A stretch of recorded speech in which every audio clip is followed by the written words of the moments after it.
Hello friends, welcome back to our channel. मैं आरती सत्यार्थी आपका अपने यूट्यूब चैनल पर स्वागत करती हूँ। जैसे कि आपको पता है कि हमने एक नई सीरीज़ स्टार्ट की है जो कि हमारे स्पेशल डी.एड, स्पेशल बी.एड में जो सब्जेक्ट है उससे रिलेटेड मैंने यहाँ पे वीडियो स्टार्ट की हैं। तो ये जो वीडियो है वो स्पेशल डाइट हो गया या फिर स्पेशल एजुकेशन का जो पेपर होता है, चाहे वो टीजीटी का हो, चाहे वो पीआरटी का हो या फिर स्पेशल डीएड हो, तो उन सभी में ये जो कॉन्सेप्ट मैं यहाँ पर पढ़ाऊँगी तो वो सभी सभी जो एग्ज़ाम हैं उनके लिए हेल्पफुल होंगे। ठीक है, तो जैसे कि हमने लास्ट क्लास में ये पढ़ा था कि एजुकेशन क्या है, एजुकेशन की डेफिनेशन क्या होती है, उसका कॉन्सेप्ट क्या होता है, तो वो हमने कल लास्ट क्लास में डिस्कस किया था। लेकिन आज की क्लास में हम डिस्कस करेंगे कि स्पेशल एजुकेशन और जो एजुकेशन होती है, नॉर्मल एजुकेशन, उन दोनों के एम्स क्या होते हैं। तो हमें पहले पता होना चाहिए। पहले हम इससे रिलेटेड पहले हम थ्योरी पढ़ेंगे, उसके बाद हम क्वेश्चंस डिस्कस करेंगे ताकि हमारा जो ये कॉन्सेप्ट है वो क्लियर हो जाए। तो चलिए स्टार्ट करते हैं अपनी आज की क्लास। तो हमारी आज की क्लास है AIIMS and objectives of general education and special education. तो हमें एक तो सामान्य शिक्षा और विशेष शिक्षा, इन दोनों के लक्ष्य और उद्देश्य। ठीक है, तो पहले हमें पता होना चाहिए कि जो स्पेशल एजुकेशन है वो, और जो नॉर्मल एजुकेशन है, जो जनरल एजुकेशन है और जो स्पेशल एजुकेशन है, उनके एम्स क्या होते हैं और उनके क्या क्या ऑब्जेक्टिव्स होते हैं। तो चलिए देखते हैं कि उनके एम्स क्या हैं और उनके ऑब्जेक्टिव्स क्या हैं। तो जैसे कि यहाँ पे लिखा है कि शिक्षा के अर्थ, कार्य एवं उद्देश्यों में घनिष्ठ संबंध होता है। मतलब इसका जो अर्थ होता है और शिक्षा के जो कार्य होते हैं, शिक्षा का जो एम होता है, ठीक है, तो उन सब में घनिष्ठ संबंध है। इन तीनों के बीच में विभाजन रेखा खींचना कठिन है। कि मतलब अगर हम इन तीनों को अलग करने की कोशिश करें कि इसके कार्य अलग हैं, उद्देश्य अलग हैं, तो हम नहीं कर सकते। ये बहुत ही कठिन होगा। ठीक है, तो आसान भी नहीं है। फिर भी इसको समझने के लिए शिक्षा के अर्थ को जानना आवश्यक है। जैसे कि हमने लास्ट क्लास में ये भी पढ़ा था कि शिक्षा क्या है, तो पहले हमें ये जानना चाहिए कि शिक्षा का अर्थ जानना बहुत ज़रूरी है। तो शिक्षा शब्द की उत्पत्ति, जैसे कि मैंने आपको लास्ट क्लास में बताई थी, कौन से उससे हुई थी।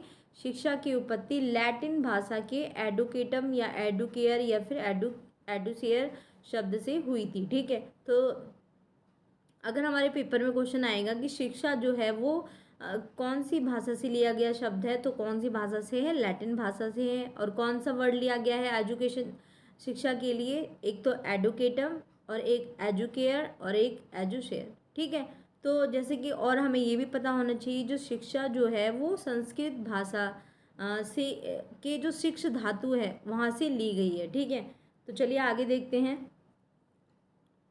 जिसका अर्थ, मतलब जो शिक्षा होती है उसका अर्थ क्या है, क्रमशः शिक्षित करना या विकसित करना अथवा आगे बढ़ाना है। तो मतलब जो शिक्षा का कार्य है वो क्या है, एक तो लोगों को एजुकेटेड करना, लोगों का डेवलपमेंट करना और उनको आगे बढ़ाना है। ठीक है, तो आगे बढ़ाना है मतलब उनका डेवलपमेंट करना है। इस प्रकार से बालक के अंदर में जन्म से ही विद्यमान शक्तियाँ पाई जाती हैं। तो बालक के अंदर बहुत सारी ऐसी अंदरूनी शक्तियाँ होती हैं जो जन्म से ही उनमें विद्यमान होती हैं। लेकिन अगर वो एजुकेटेड नहीं होगा तो जो वो अंतर्निहित शक्तियाँ हैं तो वो वहीं दबी रहेंगी। तो उसके लिए एजुकेशन बहुत ज़रूरी है। एजुकेशन जो है वो बालक के अंदर से जन्म से ही जो विद्यमान शक्तियाँ हैं उन सभी को बाहर निकालने का कार्य अच्छे से करती है। आगे देखते हैं। जैसे जैसे बालक वातावरण के संपर्क में आता है वैसे वैसे जो उसकी जन्मजात शक्तियां हैं उसका विकास होता रहता है। ठीक है, रखा है कि जिसका अर्थ क्रमबद्ध शिक्षित करना है, शिक्षा का अर्थ शिक्षित करना है, विकसित करना है और आगे बढ़ाना है। और बच्चे के अंदर जो जन्म से विद्यमान शक्तियां हैं उनको बाहर निकालने का कार्य भी कौन करती है, शिक्षा करती है। तो जैसे जैसे बालक वातावरण के संपर्क में आता है वैसे वैसे जो उसकी जन्मजात शक्तियाँ होती है उनका विकास होता रहता है। तो चलिए आगे देखते हैं। आगे है इस संबंध में शिक्षा शास्त्री जो हैं, एक शिक्षा शास्त्री हैं, कौन से हैं, अरस्तु। उनका कथन है, उनका कहना है कि शिक्षा जो है वो स्वस्थ शरीर में स्वस्थ मस्तिष्क का निर्माण करती है। तो अरस्तु का क्या कहना है कि शिक्षा जो है वो स्वस्थ शरीर में स्वस्थ मस्तिष्क का निर्माण करने का काम करती है।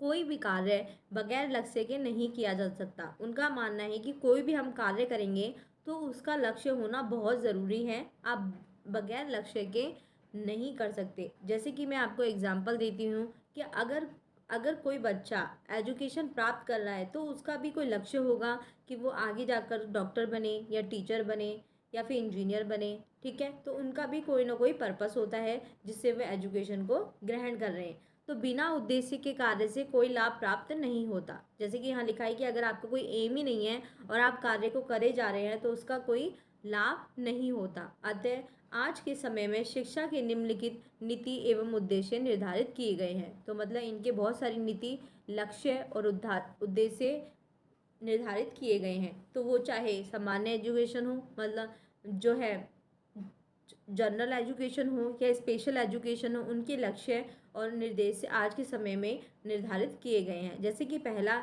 इसमें दे रखा है, पहला हमारा पॉइंट है कि शारीरिक एवं मानसिक विकास का उद्देश्य। मतलब जो शिक्षा होती है वो शारीरिक विकास तो करती है, साथ साथ में मानसिक विकास का डेवलपमेंट कर, मतलब शारीरिक एवं मानसिक विकास का उद्देश्य ही शिक्षा है। ठीक है, अब जैसे कि देखते हैं स्वामी विवेकानंद जो हैं वो कहते हैं कि शिक्षा का मुख्य उद्देश्य जो है वो बालक का शारीरिक एवं मानसिक विकास करना है। तो ये किसने कहा है? स्वामी विवेकानंद ने। उनका कहना है कि बालक का शारीरिक एवं मानसिक विकास करना जरूरी है। ठीक है, उनके अनुसार लौकिक और आध्यात्मिक उद्देश्य ही की प्राप्ति हेतु व्यक्ति का शारीरिक रूप से स्वस्थ होना परम आवश्यक है। उनका मानना है कि लौकिक और आध्यात्मिक उद्देश्यों की प्राप्ति, ठीक है, स्पिरिचुअल या फिर लौकिक उद्देश्य की प्राप्ति हेतु व्यक्ति का जो शारीरिक रूप से स्वस्थ होना बहुत आवश्यक है। किंतु अरस्तु कहते हैं कि स्वस्थ शरीर में स्वस्थ मस्तिष्क का वास होता है। अरस्तु का कहना है कि स्वस्थ शरीर जो होता है उसमें स्वस्थ मस्तिष्क का वास होता है। तो शिक्षा के मानसिक विकास के उद्देश्य को बताते हुए स्वामी जी कहते हैं कि हमें बालकों को इस प्रकार की शिक्षा देनी चाहिए कि जो बालक हैं वो कैसे बने, वह स्वावलंबी बन सके। ठीक है, तो इसमें जो मेन पॉइंट है, इनका मेन उद्देश्य क्या है? बच्चों का शारीरिक एवं मानसिक विकास करना। नेक्स्ट पॉइंट है जो कि है अंतर्निहित पूर्णता की अभिव्यक्ति। स्वामी जी के अनुसार कोई भी व्यक्ति ज्ञान को बाहर से प्राप्त नहीं कर सकता। ठीक है, बल्कि ज्ञान तो उसके अंदर होता है। कोई भी व्यक्ति जो होता है वो ज्ञान की प्राप्ति बाहर से नहीं करता, ज्ञान जो होता है वो उसके अंदर होता है। ये स्वामी जी का कहना है कि जो ज्ञान होता है वो उसके भीतर ही होता है। अतः बालक के अंतर्निहित ज्ञान की खोज करना, जो बालक के अंदर जो अंतर्निहित ज्ञान है उसकी खोज करना ही क्या है? शिक्षा का प्रमुख उद्देश्य है। मतलब बच्चों के अंदर जो बालक के अंतर्निहित जो ज्ञान है उसकी खोज करना ही शिक्षा का प्रमुख उद्देश्य है। तो इसके माध्यम से ही मनुष्य के अंतर्निहित पूर्णता की अभिव्यक्ति संभव है। ठीक है, जैसे कि पहला हमने पढ़ा, पहला था मानसिक और शारीरिक विकास, सेकंड है कि अंतर्निहित पूर्णता की अभिव्यक्ति। ठीक है, अंतर्निहित शक्तियों का डेवलपमेंट भी बोल सकते हैं इसको। आगे देखते हैं, नेक्स्ट है इसमें सामाजिक विकास का उद्देश्य। टैगोर जी के अनुसार समाज की सेवा करना ही शिक्षा का परम उद्देश्य है। टैगोर जी का मानना है कि जो समाज की सेवा करना है वो शिक्षा का मेन उद्देश्य है। अतः शिक्षा के माध्यम से बालक का सामाजिक विकास इस प्रकार से किया जाए ताकि किसी भी परिस्थिति में स्वयं को समाज में ढाल सके एवं स्वयं को समाज में स्थापित कर सके। तो मतलब उनका ये कहना है टैगोर जी का कि समाज की सेवा करना मेन उद्देश्य होता है शिक्षा का। शिक्षा के माध्यम से बालक का एक तो सामाजिक विकास होता है और इस प्रकार से वह हर परिस्थिति में, चाहे वो किसी भी परिस्थिति में स्वयं को समाज के अनुरूप ढाल सके, तभी अगर वो शिक्षा ग्रहण करेगा तो, और समाज को स्वयं को समाज में स्थापित कर सके। तो हमारे तीन उद्देश्य कौन कौन से हो गए? पहला उद्देश्य था हमारा शारीरिक एवं मानसिक विकास, सेकंड है अंतर्निहित शक्तियों का डेवलपमेंट, और जो थर्ड है वो क्या है? सामाजिक विकास का उद्देश्य। मतलब सामाजिक विकास करना भी शिक्षा का एक उद्देश्य है। नेक्स्ट है आजीविका का उद्देश्य। ठीक है, गांधी जी कहते हैं कि शिक्षा का जो प्रमुख उद्देश्य है वो क्या है? जीव को पार्जन होता है। मतलब कि उनका कहना है कि शिक्षा के द्वारा अगर आप किसी को रोजगार शिक्षा ग्रहण करेंगे तो उससे रोजगार की प्राप्ति होगी और वो अपना जीवन चलाने में समर्थ हो पाएगा। तो उनका उद्देश्य क्या है? उनका मानना है कि शिक्षा का जो प्रमुख उद्देश्य है वो जीविकोपार्जन होना चाहिए। शिक्षा जो बालक को रोजगार ना दिला सके, आत्मनिर्भर ना बना सके, बेरोजगार रहने दे तो वह व्यर्थ है। उनका मानना है कि शिक्षा बालक को रोजगार ना दिला सके, अगर ऐसी शिक्षा हो जो बालक को रोजगार ना दिला पाए, ना ही उसे आत्मनिर्भर मतलब इंडिपेंडेंट बना पाए, और ना ही उसे बेरोजगार मतलब उसे बेरोजगार ही रहने दे, कोई रोजगार ना प्राप्त कराए, तो वो शिक्षा क्या है? तो वो शिक्षा व्यर्थ है, मतलब वेस्ट है। ठीक है, तो क्या क्या मेन था इसमें? गांधी जी का कहना था कि शिक्षा का मेन उद्देश्य होता है जीविकोपार्जन होना। ठीक है, आगे देखते हैं। आत्मनिर्भरता के अभाव में व्यक्तित्व का कोई भी पक्ष विकसित नहीं हो सकता। मतलब कोई अगर इंडिपेंडेंट नहीं है, ठीक है, किसी पे डिपेंडेंट है, तो वो जो अपनी पर्सनैलिटी का कोई भी पक्ष जो है विकसित नहीं हो सकता। उसकी जो पर्सनैलिटी है उसका विकास नहीं हो सकता जब तक वो इंडिपेंडेंट नहीं होता। अतः बालकों को इस प्रकार की शिक्षा प्रदान की जाए जो इन्हें आत्मनिर्भर बनाने में सहायक सिद्ध हो। तो बालक को कैसी शिक्षा दी जाए कि जिससे बालक आत्मनिर्भर बनने में सहायक सिद्ध हो सके। नेक्स्ट है आध्यात्मिक विकास का उद्देश्य। श्री अरविंदो जी का कहना है कि शिक्षा का मुख्य उद्देश्य आध्यात्मिक विकास होना चाहिए।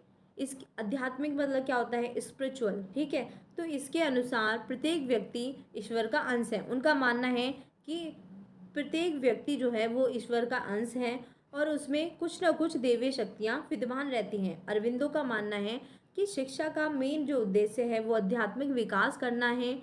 क्यों? क्योंकि उनका ये मानना है कि जो प्रत्येक व्यक्ति है वो ईश्वर का ही अंश है और उसके अंदर कुछ दैवीय शक्तियाँ विद्यमान रहती हैं। तो शिक्षा के माध्यम से इन दैवीय शक्तियों को खोजकर और उन्हें विकसित करके आध्यात्मिकता जो है उसे पूर्णतः को प्राप्त किया जा सकता है। तो उनका ये मानना है कि शिक्षा का प्रमुख उद्देश्य है, अरविंदो का कहना है कि आध्यात्मिक विकास होना चाहिए। ठीक है, उनका ये मानना है कि आध्यात्मिक मतलब जो स्पिरिचुअल जो डेवलपमेंट है वो होना बहुत ज़रूरी है।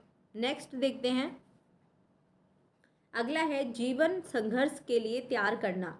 ठीक है, तो प्रकृतिवादी विचारक यह मानते हैं कि जिस प्रकार से सृष्टि में प्रत्येक जीव में जीने की इच्छा होती है, जिस प्रकार से हमारी पूरी दुनिया में, ठीक है, हमारी पूरी पूरे संसार में प्रत्येक जीव में जीने की इच्छा होती है, उसी प्रकार मनुष्य में भी जीने की इच्छा होती है। ठीक है, ये जीवन संघर्ष के लिए तैयार रहना। तो प्रकृतिवादी विचारक तो ये मानते हैं कि पूरी सृष्टि में हमारी जो जिस प्रकार जो हमारा पूरा संसार है उसमें प्रत्येक जीव में जीने की इच्छा होती है कि वो चाहता है कि मैं जीना चाहता हूँ। ठीक है, लेकिन उसी प्रकार मनुष्य में जीने की इच्छा उसी प्रकार मनुष्य में भी होती है। तो इसीलिए वह जीवन की रक्षा के लिए और वातावरण में उपस्थित विभिन्न कारकों में संघर्ष करता है। ठीक है, तो वो अपनी जीवन की रक्षा के लिए वातावरण में उपस्थित विभिन्न कारकों से संघर्ष करता है।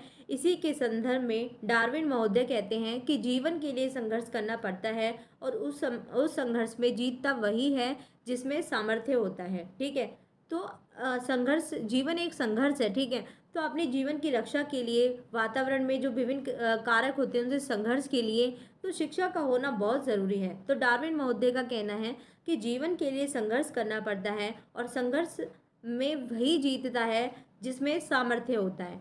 तो बालकों को शिक्षा इस प्रकार की दी जानी चाहिए कि वे जीवन के संघर्ष के लिए तैयार हो सकें और संघर्ष में विजय प्राप्त करके स्वयं को स्थापित कर सकें। ठीक है, तो शिक्षा इस तरह की देनी चाहिए कि जीवन में संघर्ष के लिए वो हमेशा हमेशा रेडी रहे और हमेशा संघर्ष में जीत जो है वो प्राप्त कर सकें और अपने आप को वहाँ पे वो प्रूफ कर सकें, अपने आप को वो वहाँ स्थापित कर सकें। नेक्स्ट है व्यक्तित्व का विकास। ठीक है, तो शिक्षा का प्रमुख उद्देश्य क्या हो सकता है? और व्यक्तित्व का पर्सनैलिटी डेवलपमेंट। ठीक है, तो विभिन्न शिक्षाविदों ने व्यक्तित्व के 3 पक्षों को स्वीकार किया। कौन से पक्ष हैं? एक तो संज्ञानात्मक और एक है भावात्मक और एक है क्रियात्मक। संज्ञानात्मक को क्या बोलते हैं?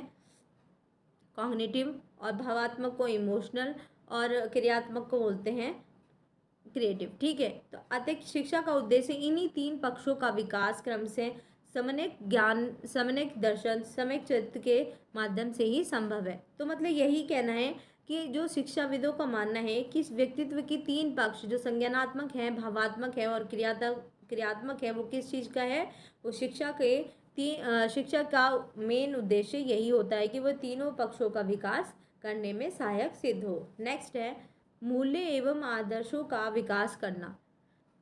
प्रयोजनकारी जो होते हैं विचारक वे यह मानते हैं कि बालकों को इस प्रकार की शिक्षा व शिक्षक द्वारा ऐसा वातावरण दिया जाना चाहिए कि बालक अपने मूल्यों की रचना स्वयं कर सके। ठीक है, तो प्रयोजनकारी विचारक ऐसे मानते हैं कि बालक को एक तो ऐसी शिक्षा देनी चाहिए और टीचर को ऐसा वातावरण देना चाहिए, ऐसा वातावरण प्रदान करना चाहिए कि बालक जो है वो अपने मूल्यों की रचना स्वयं कर सके। ठीक है, अपने मूल्य की, अपने आदेशों की रचना स्वयं कर सके, क्योंकि वे मानते हैं शिक्षा जो है वो पुनर्निर्माण की प्रक्रिया है और यह अनूठे अनुभवों का पुनर्गठन है। वह व्यक्ति की कुशलता को विकसित करके मूल्यों में अभिवृद्धि करती है। तो मतलब ये है उनका कहना यह है कि मूल्य की रचना जो स्वयं करेगा तो उससे जो व्यक्ति की कुशलता है वो विकसित करके वो मूल्यों में अभिवृद्धि करती है। वही दूसरी तरफ है आदर्शवादी विचारक, और दूसरी तरफ लोग कैसे हैं, आदर्शवादी विचारक वो ये मानते हैं कि मूल्य जो है वो शाश्वत, दैवीय, स्थायी, अपरिवर्तन और निरंतर सर्वव्यापी होने चाहिए। बालक को इस प्रकार की शिक्षा देनी चाहिए कि ये तीन जो है सत्यम, शिवम, सुंदरम आध्यात्मिक मूल्यों को प्राप्त कर सके। मतलब बालक को इस प्रकार की शिक्षा दी जानी चाहिए कि जो तीन जो आध्यात्मिक मूल्य है, कौन से, सत्यम, शिवम, सुंदरम, ये जो है वो आध्यात्मिक मूल्यों को वो प्राप्त कर सके। चलिए आगे देखते हैं। देखा कि जो सामान्य जो जनरल एजुकेशन होती है और जो स्पेशल एजुकेशन होता है, जनरल एजुकेशन और स्पेशल एजुकेशन, आज हमने ये पढ़ा कि इसके एम्स और इसके ऑब्जेक्टिव्स क्या क्या होते हैं। तो जैसे है कि पहले हमने ये देखा कि शिक्षा का अर्थ क्या होता है। जैसे कि आप सभी लोगों को पता है कि शिक्षा का अर्थ जो है वो होता है लोगों को शिक्षित करना, उनका विकास करना और उनको आगे बढ़ाना, उनका ही कार्य होता है। शिक्षा जो है वो कौन सी भाषा से लेकर बना है, लैटिन भाषा के एडुकेटम, एडुकेयर और एजुशेयर शब्द से मिलकर बना है। ठीक है, और इसका जो मेन उद्देश्य क्या होता है, जो व्यक्ति में, जो बालक में जो जन्मजात जो शक्तियाँ होती है, ठीक है, जो जन्मजात शक्तियाँ होती हैं जो उनके भीतर, तो उनको विद्यमान करना ही, उन शक्तियों को बाहर निकालना ही, वातावरण में उसको संपर्क में लाना ही, उन शक्तियों का विकास करना ही क्या है, शिक्षा होती है। तो जैसे हमने इसके यहाँ पे उद्देश्य भी पढ़े कि कौन कौन से उद्देश्य होते हैं, कि उनका मेन पर्पस क्या होता है, शारीरिक और मानसिक विकास का उद्देश्य। ठीक है, एक तो उनका शिक्षा का मेन उद्देश्य है शारीरिक और मानसिक विकास करना, और अंतर्निहित जो जो गुण है, अंतर्निहित जो गुण है तो उनको बाहर निकालना, उनका विकास करना। एक तो शिक्षा का ये गुण भी होता है, सामाजिक विकास करना, ये भी शिक्षा का गुण है। आजीविका का उद्देश्य मतलब कि यह है कि जो जीविकोपार्जन जो है वो होना चाहिए, शिक्षा का प्रमुख उद्देश्य है। उसमें ऐसी शिक्षा नहीं देनी चाहिए जिससे ना तो रोजगार मिले, ना ही वो आत्मनिर्भर बन सके और वो बेरोजगार रहे। तो ऐसी शिक्षा कैसी होती है, वो व्यर्थ होती है। तो ऐसी शिक्षा देनी चाहिए जिससे उसको रोजगार भी मिले, वो आत्मनिर्भर भी बने और वो बेरोजगार ना रहे। ठीक है, तो आध्यात्मिक विकास होना चाहिए उनका, ये कुछ लोगों का ये कहना, अरबिंदो जी का ये कहना है कि आध्यात्मिक विकास होना चाहिए, कि ये ईश्वर ज्ञान से इनके अंदर जो दैवीय शक्ति होती है वो विद्यमान होती है। सब कुछ जो होता है वो, जितना भी ज्ञान है वो हमारे भीतर है, बस हमें शिक्षा के द्वारा बाहर निकालने की कोशिश करनी है। नेक्स्ट है जीवन संघर्ष के लिए तैयार रहना चाहिए, हमेशा रेडी रहना चाहिए कि जो भी है वातावरण में कोई भी ऐसा संघर्ष या ऐसी स्थिति आए तो वो हमेशा संघर्ष के लिए रेडी रहना चाहिए और विजय की प्राप्ति करनी चाहिए, और अपने आप को वहाँ पे स्थापित करना चाहिए। किसका मेन उद्देश्य हुआ, ये भी शिक्षा का उद्देश्य हुआ, जीवन संघर्ष के लिए हमेशा रेडी रहना।